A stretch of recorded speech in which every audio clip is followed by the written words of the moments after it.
An Pynlong ka Mako ya ka qualifying round menta ka sengi ka khandai tarik bala shai ka sengi ka shpotarik unai luar na benta ka first professional kickboxing championship ka Pynlong Shen ha ka khatnyau tarik unai luar hapok ka Laban Sports Indoor Stadium. Ka Meghalaya Association of Kickboxing Organization kan Pynlong ya ka ni ka Jingïalehkai kumshi benta bakan Rakhe ya ka Jingdap arpusan Snem Silver Jubilee Celebration.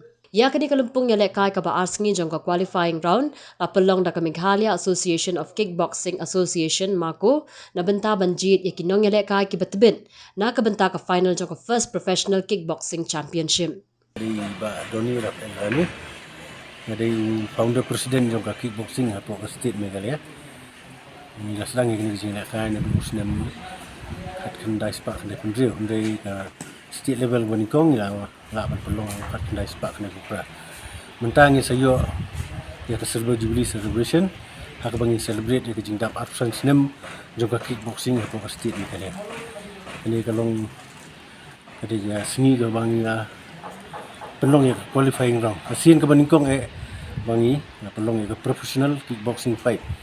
Ini kickboxing fight nila lek nang aku ban promote susu ikan jaga kickboxing maka di kickboxing jala don Snem mengilala ban permi sibun ki player ki por sport ki sport